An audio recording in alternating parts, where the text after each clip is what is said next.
अस्सलाम वालेकुम वरहमतुल्लाहि वबरकातुहू। डियर स्टूडेंट्स, मराठी कंपोजिट के आज के इस सेशन में आप सभी का इस्तकबाल है। असल में हम लोग थोड़ा सा बात करने वाले हैं मराठी कंपोजिट के सॉल्व क्वेश्चन पेपर की। तो क्वेश्चन पेपर किस तरह से सॉल्व किया गया है और कौन कौन से ऑप्शंस आपके पास में अवेलेबल है जवाबात लिखने के लिए, इसके ऊपर इंशाल्लाह आज इस छोटे से वीडियो में हम लोग बात करेंगे। आप जानते हैं 24 फरवरी 2025 को आपका मराठी कंपोजिट का पर्चा हुआ है और इसको किस तरह से सॉल्व किया जाएगा, इसके राइट आंसर्स क्या है, इसके बारे में आज हम लोग बात करेंगे। सबसे पहले जब पेपर शुरू हुआ तो इस तरह की कुछ हिदायत आप लोगों को नज़र आई होगी।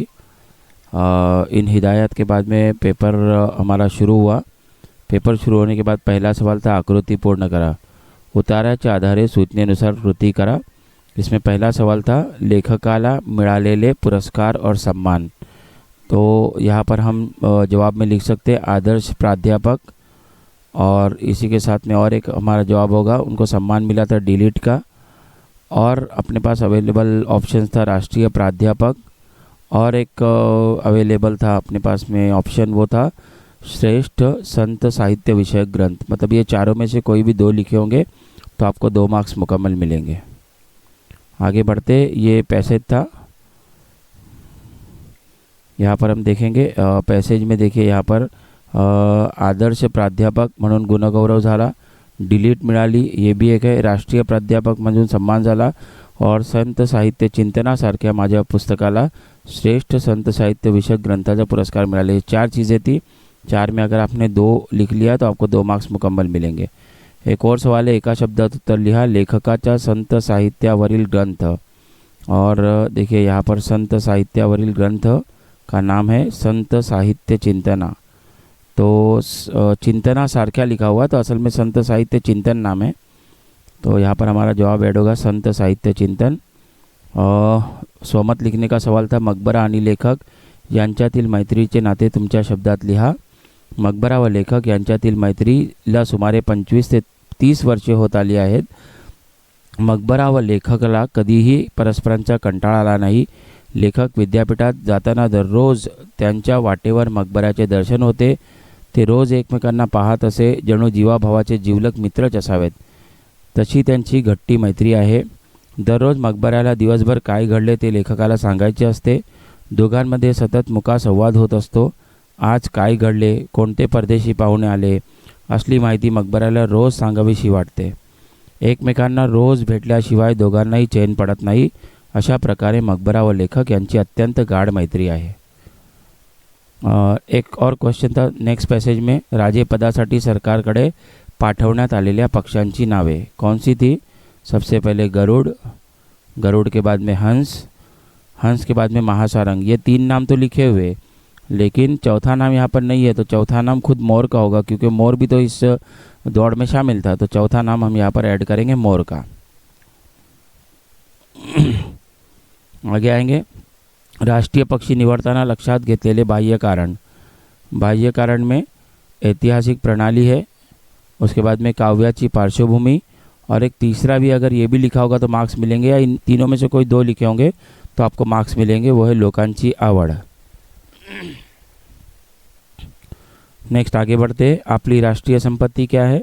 तो जवाब आएगा वन्य पशु पक्षी। मैं 12 लेक्चर्स भी जब ले रहा था तो आपको बताया था कि पर्सनल रिस्पॉन्स का भी क्वेश्चन आता है कि वन्य पशु पक्षी आपली राष्ट्रीय संपत्ति आहे, इस विधान को स्पष्ट करना था। आपला राष्ट्रीय पक्षी कौन सा है, मोर। चलिए उसके बाद में सुगडनीच्या खोप्याला कवयित्रीने दिलेल्या उपमा। पद्य विभाग यहाँ से शुरू हुआ। कौन से 2 उपमा दिए थे, झुलता बंगला और गिलक्याचा कोसा। नेक्स्ट और एक सवाल था, अरे खोप्यामध्ये खोपा सुगरणीचा चांगला देखा पिलासाठी तिने झोका झाडाले टांगला। इसका सरल अर्थ लिखना है। प्रस्तुत कवितेच्या ओळी बहिणाबाई चौधरी द्वारा रचित खोप्यामध्ये खोपा या कवितेतील असून यात कवयित्रीने सुगरण पक्षी व माणूस यांची तुलना करून सुगरण पक्ष्यांमध्ये असणाऱ्या नवनिर्मितीचे वर्णन केले आहे। या सुगरण पक्षीद्वारे विणलेले घरटे, त्याची कारागिरी, सुगरण पक्ष्यांची मानसिकता या सर्वांचा दाखला देत माणसाने त्याच्या निसर्गदत्त देणगीचा उपयोग करून सुंदर अशी नवनिर्मिती करावी असा संदेश दिला आहे। सुगरण पक्षाने आपल्या पिलांसाठी उत्कृष्ट असं घरटं तयार केलं आहे. सुगरण पक्ष्यांची पिले आरामात झोपावी यासाठी तिने झोका म्हणजेच घरटं झाडाला टांगलं आहे. आगे बढ़ते हैं. और एक कविता. पिवळे तांबूस ऊन कोवळे पसरे चौफेर ओढा नेई सोने वाहे वाटे वाहुनिया दूर. कवितेच्या आधारे सूचनेनुसार कृती करा. इसमें पहला सवाल है चौकटी पूर्ण करा में सोनेरी मुकुट घालणारी. सोनेरी देखिए यहाँ पे लिखा है झाडांनी किती मुकुट घातले डोकी सोनेरी. तो सोनेरी मुकुट घालणारी कौन है? झाडे. अगला सवाल है साडीवर झोपणारी. यहाँ पे देखो साडीवर झोपणारी. साडीवर झोपली जणू का पाळण्यात झुलती अशी अचल फुलपाखरे. तो यहाँ पर जवाब हमारा आएगा फुलपाखरे मतलब तितलियाँ. नेक्स्ट यहाँ पे सरल अर्थ का प्रश्न है सोनेरी मखमली रुपेरी पंख कितीकांचे रंग किती वर तरे तरेचे इंद्रधनुष्याचे. जवाब कुछ इस तरह से लिखा जाएगा. प्रस्तुत कवितेच्या ओळी कवी भा. तांबे द्वारा रचित सायकाळची शोभा या कवितेतील असून यात कवीने आकाशातील सूर्य मावळतीना जाताना पृथ्वीवर दिसणाऱ्या अप्रतिम निसर्ग सौंदर्याचे वर्णन केले आहे. या कवितेत कवीने उन्हाची वैशिष्ट्ये फुलपाखरांच्या पंखांची वैशिष्ट्ये इत्यादींचे सुबोध भाषेत वर्णन केले आहे. कवी म्हणतो की फुलपाखरांच्या पाखरांचे रंग सोनेरी मखमली व रुपेरी आहेत. जमिनीवर वेगवेगळे रंग फुलपाखरांच्या पंखांचे दिसत आहेत व आकाशात तसेच तऱ्हेतऱ्हेचे रंग इंद्रधनुष्याचे दिसत आहेत. भाषा अभ्यास का सवाल देखेंगे. Question number 3. सूचनेनुसार कृती करा. मी तो कागद घेऊन बाहेर पडले. भविष्यकाल करना था, भविष्यकाल हो जाएगा मी तो कागद घेऊन बाहेर पडेल. Next question. मी तुझ्या पाठीशी आहे. काल ओळखा. यहाँ पर हो जाएगा वर्तमान काल. नेक्स्ट खालील वाक्यप्रचार व त्यांचे अर्थ यांच्या जोड्या जुळवा. गायब होणे इसकी जोड़ी लगेगी नाहीसे होणे. टक लावून बगने मतलब एक सारखे बगने. टक टक करने अगर आपने लिखा होगा तो ये जवाब आपका गलत हो जाएगा. टक लावून बगने मतलब एक सारखे बगने. खालील शब्दांचा समानार्थी शब्द लिहा. कविता नंबर 1 से आया था. हालांकि इसके ऊपर सवालात नहीं आते, ये एक अलग इशू है, लेकिन फिर भी देख लीजिए. दाता का मतलब होता है देणारा किंवा उदार किंवा दानशूर.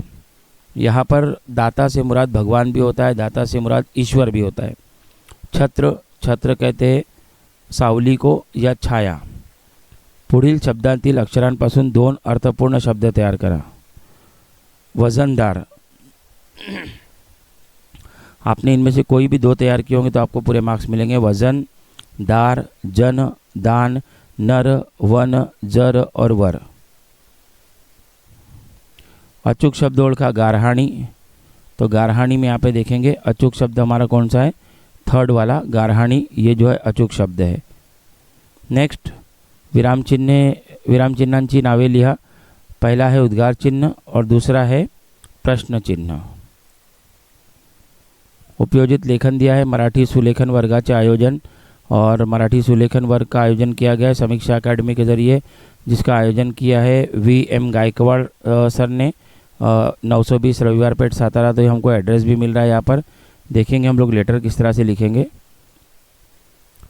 दिनांक 24 फरवरी 2025. प्रति श्री VM गायकवाड़, आयोजक मराठी सुलेखन वर्ग समीक्षा अकेडमी 920 रविवार पेठ सातारा. एड्रेस ऑलरेडी दिया हुआ है और सामने वाले का नाम भी दिया, तो हमने नाम ऐड कर लिया. विषय मराठी सुलेखन वर्गात प्रवेश मिळवण्यासाठी विनंती पत्र. महोदय, मी मधुकर जगताप आदर्श विद्यालय सातारा या शाळेचा विद्यार्थी प्रतिनिधी असून मी आपल्या समीक्षा अकॅडमीतर्फे 1 ते 15 मे 2025 मध्ये आयोजित करण्यात येणाऱ्या मराठी सुलेखन वर्गाची जाहिरात पाहिली आहे. मी विद्यार्थी प्रतिनिधी या नात्याने आमच्या शाळेतील विद्यार्थ्यांना सदर सुलेखन वर्गात प्रवेश करू इच्छितो. आपण आमच्या शाळेतील विद्यार्थ्यांना या सुलेखन वर्गात प्रवेश द्यावे अशी आपणास नम्र विनंती. क्योंकि अकेले के लिए एडमिशन के लिए नहीं कहा है, बल्कि आपके क्लास के सभी बच्चों के एडमिशन के लिए कहा है. तो इसके लिए हमने उस तरह से लेटर लिखा हुआ है.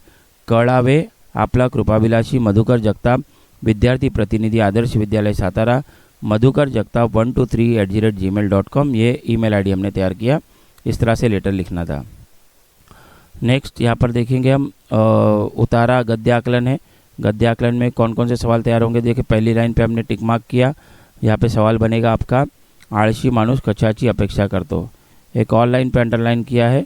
यहाँ पे सवाल बनेगा आराम हराम है असे कोण मानतो. नेक्स्ट एक और लाइन पे टिक मार्क किया है. सवाल बनेगा हमारा विश्रांतीसाठी किती तासांची झोप पुरेशी असते. एक और लाइन पे अंडरलाइन किया हमने और यहाँ पे सवाल बनेगा आपका आळस कशामुळे वाढतो. इसके अलावा और भी नीचे की तरफ आप जाएंगे तो और क्वेश्चंस तैयार कर सकते हैं.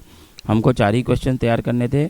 मैंने यहाँ पर आपकी मिसाल के लिए 4 क्वेश्चन आप लोगों को तैयार करके दिए हैं. इसमें और सवालात बन सकते हैं, इससे कोई इनकार नहीं है.